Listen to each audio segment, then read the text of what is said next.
This is NDTV. And you're watching NDTV Prime. In association with Micromax. Nothing like anything.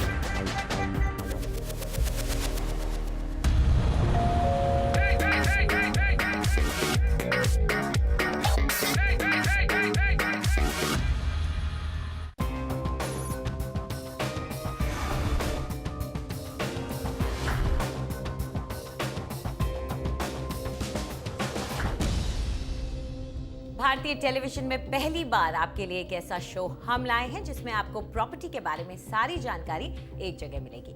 स्वागत है property India में। नमस्कार, मैं हूं अंजलि इस्टवाल। नमस्कार, मैं हूं रिचा जैन कालरा। प्रॉपर्टी की दुनिया की सारी हलचल पर हम रखते हैं खास नजर। कहां कौन सा फैक्टर कर रहा है रियल एस्टेट को प्रभावित, कहां निवेश आपको देगा फायदा।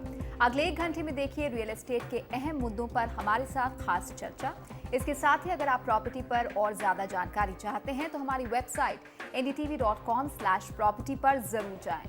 24 शहरों के प्रॉपर्टी बाजार एक्सपर्ट्स की नजर में कैसे हैं, यहाँ आपको पता चलेगा। और जानकारी ढूंढना भी बहुत आसान है। शहर, बजट या साइज के हिसाब से आप अपनी पसंदीदा प्रॉपर्टी देख सकते हैं। तो चलिए सबसे पहले एक नजर डाल लेते हैं कि आज क्या क्या है खास।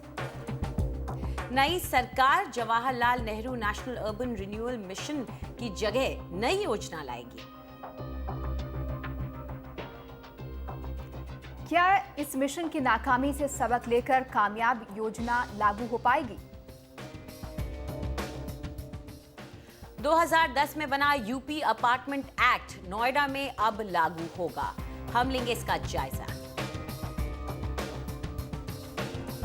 और सैंपल फ्लैट की चमक से धोखा ना खाएं। जरूरी नहीं कि आपको उस जैसा ही घर मिले।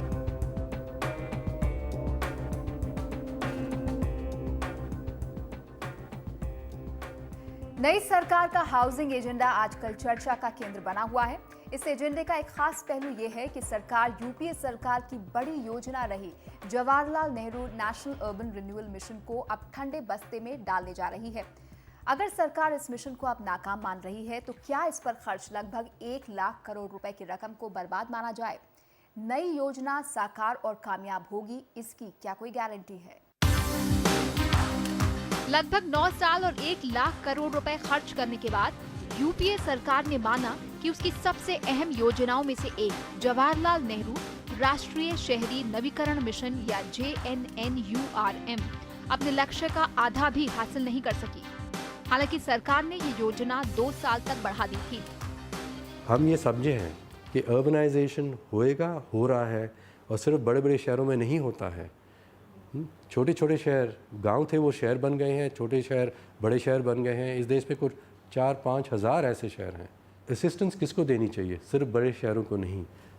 जिस शहर में लोग मिलकर एक्सपर्ट की असिस्टेंस लेकर प्लान बनाएं कि हम अपने शहर को ऐसे बढ़ाएंगे, पूरा सिस्टम सोचकर और गरीब आदमी की नीड्स की सेंटर रख के हम ये शहर को ऐसे इम्प्रूव करेंगे, तो ये शहर असिस्टेंस के लिए क्वालिफाई हो जाएगा। तब के प्रधानमंत्री मनमोहन सिंह को भेजी एक आधिकारिक समीक्षा जो अब मौजूदा प्रधानमंत्री को भेजी जा चुकी है, उसमें मिशन में कुछ बड़े बदलाव करने का प्रस्ताव है। जैसे शहरी सुधार सिर्फ बड़े शहरों तक सीमित न रहे, स्थानीय लोगों की हिस्सेदारी से हर शहर का अपना शहरी प्लान हो, शहरी प्रबंधन के लिए नगर निगम कर्मचारियों की क्षमता तैयार करना प्राथमिकता हो, केंद्र देश भर में इस बात के ऊपर सबसे ज्यादा ध्यान दे। इस समीक्षा में मिशन की नाकामी का अहम कारण भी बताया गया है। इसमें लिखा है कि इन बुनियादी बदलावों को या तो मंत्रालय लागू करने में असमर्थ हैं या ऐसा नहीं करना चाहते। 2 मंत्रालयों के बीच कार्य क्षेत्र को लेकर भी संघर्ष है। अधिकारी बदलते रहे हैं, लेकिन इन बुनियादी तब्दीलियों को लागू करने के लिए ना तो मुनासिब समझ होती है और ना ही चाहत। एनडीए सरकार शहरी सुधार और आधुनिकीकरण योजना को नए नाम के साथ लाना चाहती है, जिसकी प्राथमिकता 100 नए विश्व स्तरीय शहर बनाने की है। इनमें लोगों की जीवन शैली का स्तर सुधार कर बेहतर परिवहन, सीवर जैसी सहूलियतें देने पर जोर होगा। इसके लिए अगले 5 साल तक 1.5 लाख करोड़ रुपए दिए जा सकते हैं। ये योजना भी JNNURM जैसी ही लग रही है, तो फिर नई सरकार ऐसा क्या कर पाएगी जो यूपीए के JNNURM से नहीं हो पाया? मैं उनको जरा ये कहना चाहूँगी कि साथ ही साथ ये भी कहें कि हम water and sanitation her city से, जिस तरह राजकोट ने बहुत पहले शुरू किया, जिस तरह सूरत ने किया, जिस तरह महाराष्ट्र के मलकापुर, अमरावती, छोटे छोटे शहरों में 24 घंटे पानी मिल रहा है, लोग पैसा दे रहे हैं, वो फाइनेंशियली वायबल है, तो वो हम क्यों नहीं बड़े शहरों में कर सकते? इसके अलावा विशेषज्ञ चाहते हैं कि नई सरकार शहर के स्तर पर नेतृत्व बनाने की भी कोशिश करे और ऐसी योजनाएं हो जहां स्थानीय निकायों को ज्यादा पैसा और ज्यादा अधिकार मिले। काफ़ी लोकल बॉडीज़ हैं, काफ़ी जो हैं जिनके पास वो एक्सपीरियंस नहीं है या वो मैचिंग जो फंड है वो उसको रेज़ नहीं कर पा रहे हैं, तो उसकी वजह से भी काफ़ी दफ़ा ये स्कीम जो है काफ़ी लोकल बॉडीज़ अप्लाई ही नहीं करते हैं, स्टेट्स या अप्लाई करते हैं उसको आगे नहीं ले पाते क्योंकि वो फंडिंग मैचिंग जो फंडिंग है इसकी वो रेज़ नहीं कर पाते। तो कैपेसिटी बिल्डिंग में एक और ये भी होगा कि कैसे उसने हेल्प करें कि वो भी फंडिंग रेज़ कर सकें। JNNURM के तहत 733 में से 65 शहरों को चुनकर उनकी सुविधाएं बढ़ाने पर 2005 से लेकर मार्च 2014 तक 1 लाख करोड़ रुपए से ज्यादा खर्च हुए, लेकिन फिर भी मिशन नाकाम रहा। इसलिए कामयाबी की नई योजना ही नहीं, नया नजरिया भी जरूरी है। नई दिल्ली से ओनितम ओझा की रिपोर्ट, NDTV के लिए। तो इस मुद्दे पर ज्यादा चर्चा करने के लिए हमारे साथ स्टूडियो में मौजूद हैं खास मेहमान। डॉक्टर ईशर जज आलूवालिया हैं जो कि चेयरपर्सन हैं board of governors the Indian council for research on economic international economic relations, और जगन शाह हैं जो कि डायरेक्टर हैं और विजिटिंग फेलो हैं national institute of urban affairs के। आप दोनों का स्टूडियो में स्वागत है। मैम, आपसे पहले शुरुआत करना चाहेंगे, तो जो पुरानी गवर्नमेंट की ये जो पॉलिसी थी, ये जो नीति थी जिसमें काफ़ी पैसा खर्च हुआ, आप उसे कैसे आंकती हैं?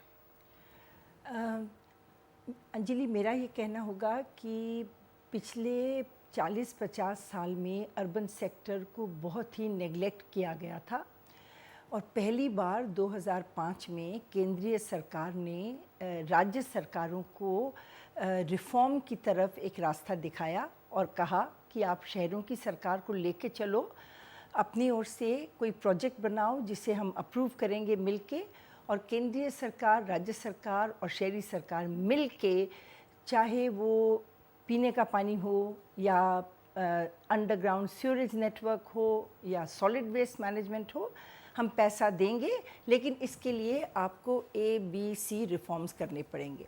अब किसी भी मिशन जो उस तरह की हो, उसमें कुछ पॉजिटिव्स होंगे और कुछ जो कि वो सक्सेसफुल नहीं होगी।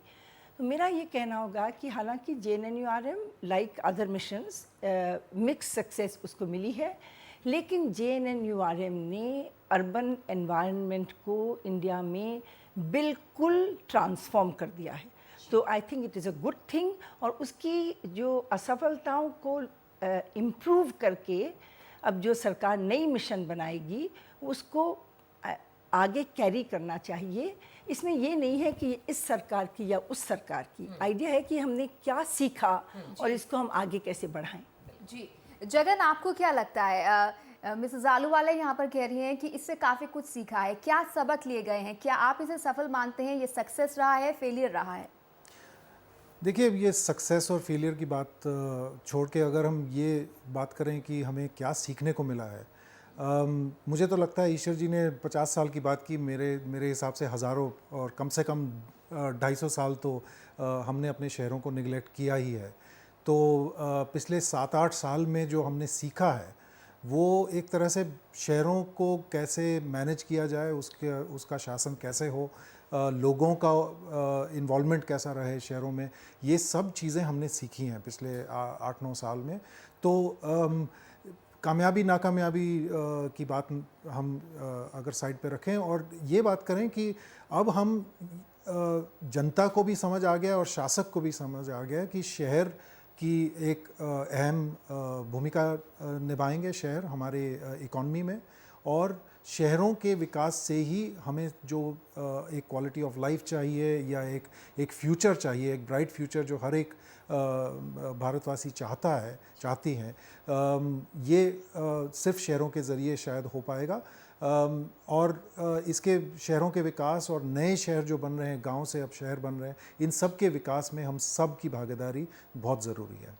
ईश्वर जी, आपसे ये जानना चाहेंगे कि आखिर आने वाली सरकार के लिए अब फिर क्या चुनौतियां होंगी, सबसे बड़ी चुनौती जो क्या होंगी जो अब उन्हें पार पानी होगी, खास तौर पे तब जब पिछली सरकार का काम जो है उस पे शायद वो अब अपना खोल चढ़ाना चाहें, तो उसके बाद वो कैसे आगे ले जा सकते हैं? आपके क्या सजेशंस रहेंगे? देखिए, एक तरह से मैं ये कहूँगी कि अगर हम JNNURM के शहरों की प्रोजेक्ट्स को देखें तो हमें पता लगेगा कि कुछ राज्य ऐसे हैं जहाँ इन प्रोजेक्ट्स ने बहुत अच्छी इम्प्रूवमेंट दिखाई है।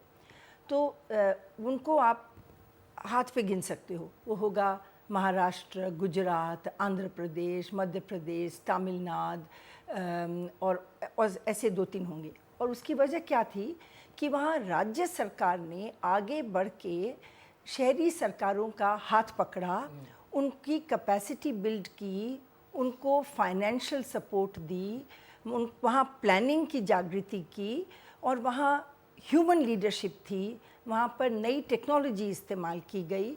तो मेरा तो ये कहना होगा कि उसी तरह का एनवायरनमेंट हमें बाकी राज्यों में भी, बाकी शहरों में भी लाना पड़ेगा।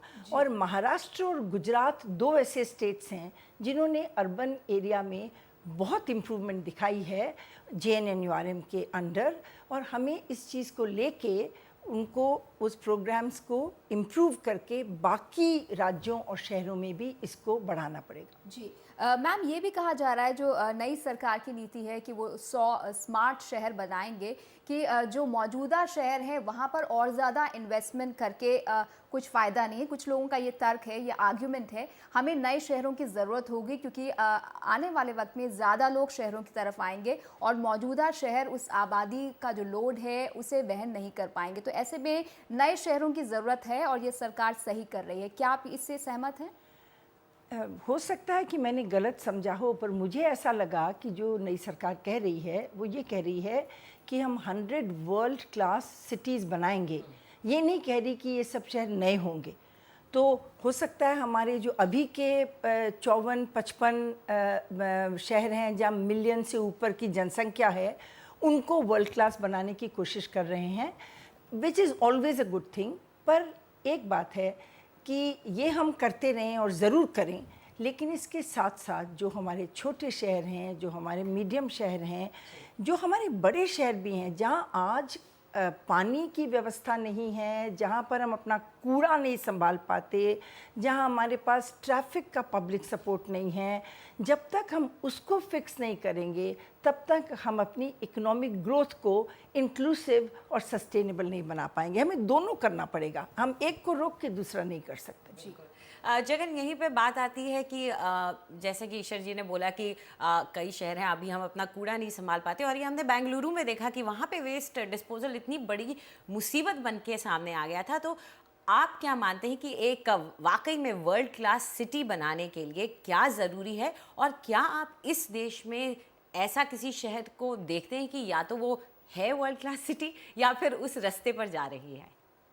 देखिए, वर्ल्ड क्लास सिटी बनाने के रास्ते पे तो हम कह सकते हैं बहुत सारे शहर हैं जो उस रास्ते के ऊपर चलना चाहते हैं और शुरू भी किया है उन्होंने। नए शहर और पुराने शहरों के बीच में भी ये डायलॉग या ये डिबेट नहीं है। कोई भी सरकार किसी भी शहर को निगलेक्ट नहीं कर सकती। हम हर एक शहर को सस्टेनेबल बनाना चाहेंगे, और नए शहर अगर हम कहते हैं तो वो भी जहाँ पर क्षमता है किसी डेवलपमेंट को शुरू करने की, जहाँ पर नई नौकरियाँ शुरू हो सकती हैं, इंडस्ट्रीज़ लग सकती हैं, वहीं पर जाके नया शहर भी वहीं पर बनेगा।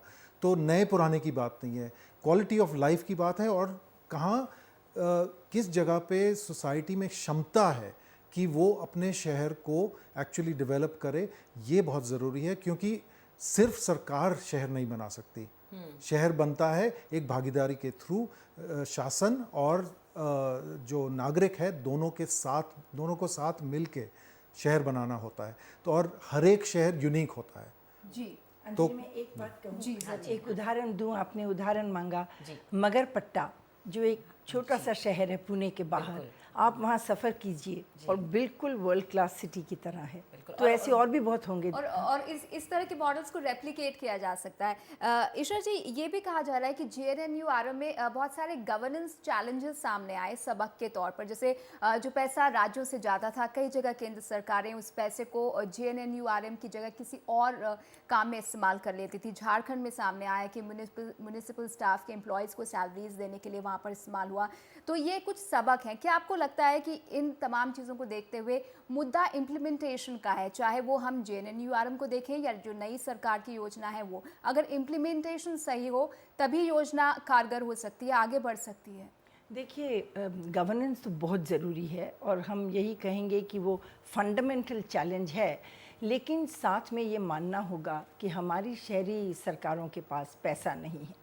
हमने उनको ना पैसा मोबिलाइज़ करने का इंस्ट्रूमेंट दिया है और ना हम उनको आगे से पैसा देते हैं।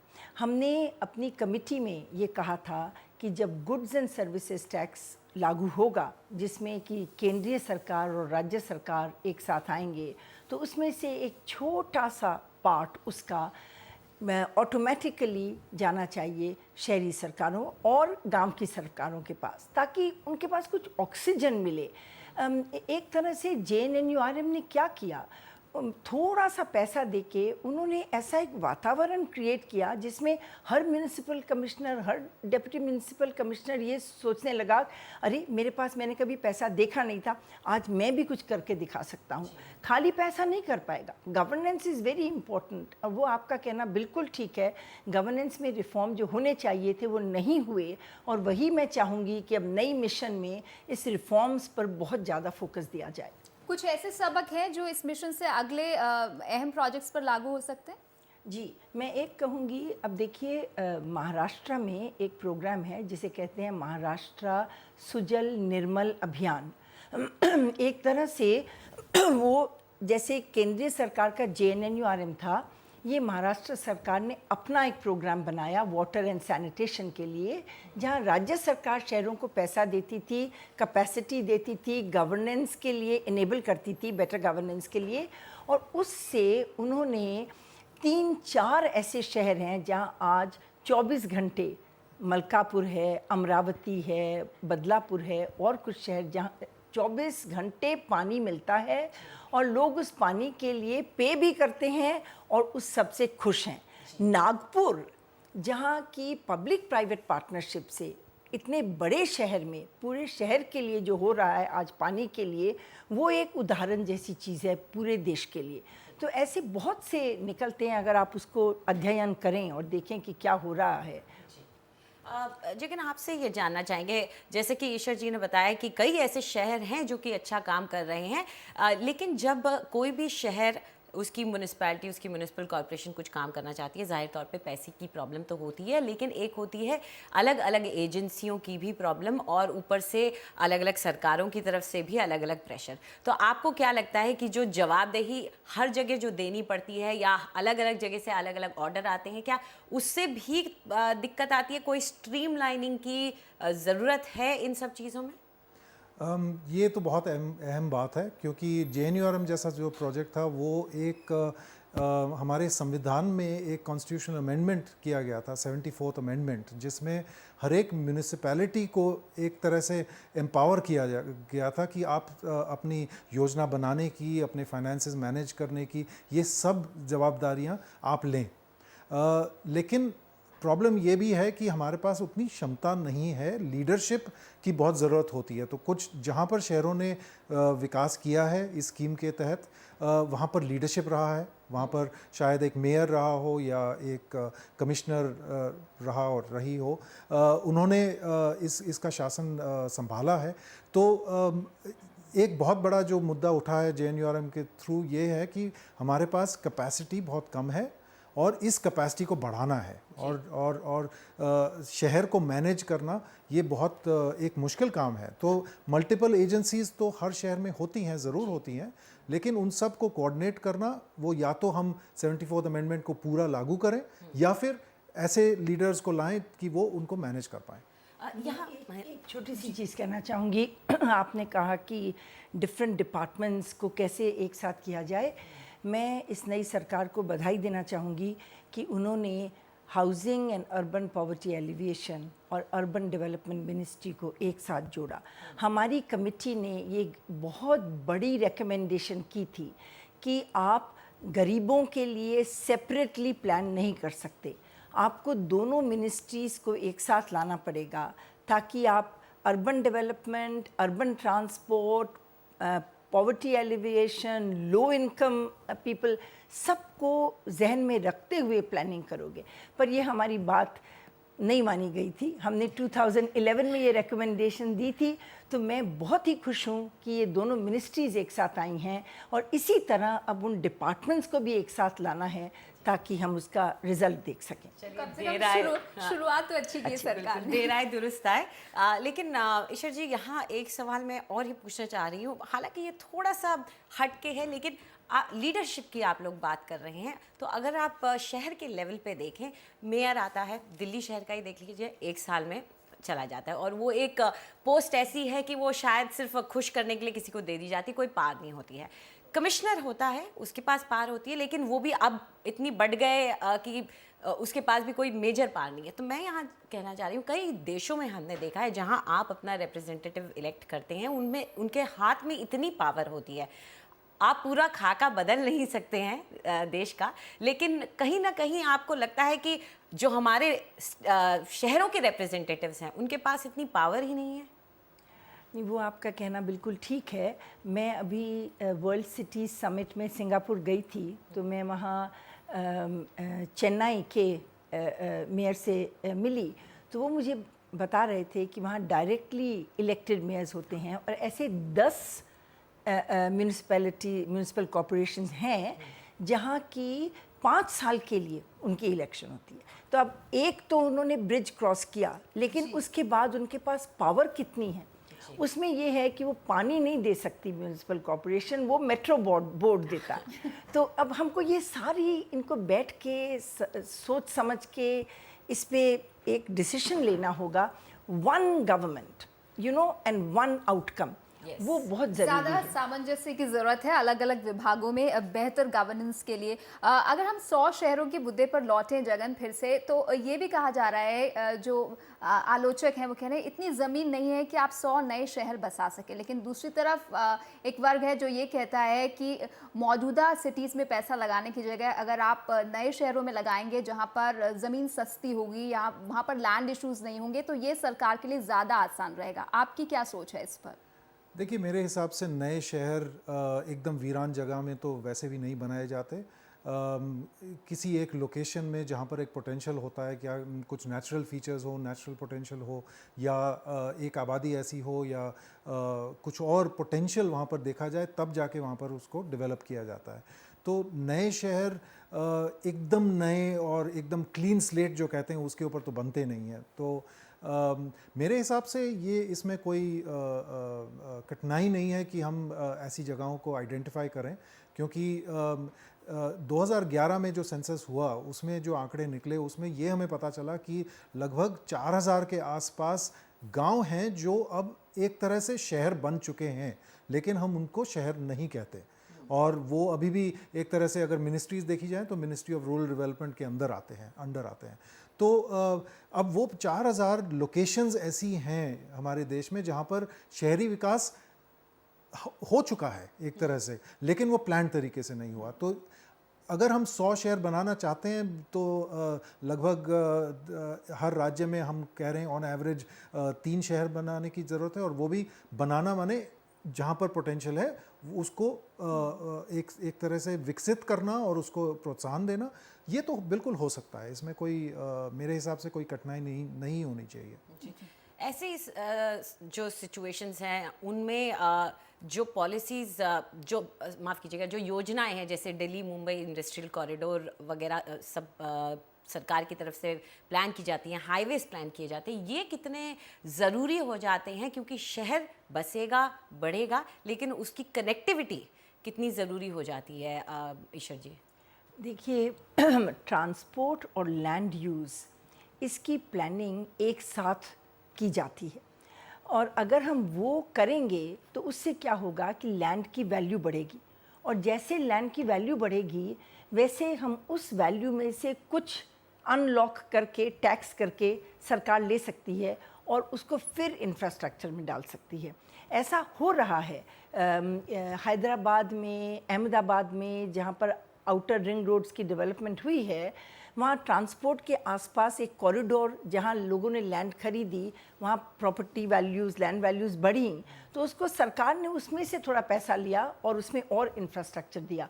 हमें ये करना पड़ेगा बिकॉज अदरवाइज़ इतना पैसा सरकार के पास नहीं है कि केवल सरकार की ट्रेजरी में से ये सिटीज़ बनेंगी। जी ये भी जानना चाहेंगे आपसे ईश्वर जी कि लैंड एक स्टेट सब्जेक्ट कहा जाता है, तो क्या JNNURM में भी कुछ इस तरह के चैलेंजेस चुनौतियां आई? किस तरह से कोई ख़ास केस आप याद करेंगे जिसका सामना किया जो अब ये नई योजना में आपको लगता है कि उसे अमल में लाने की ज़रूरत है?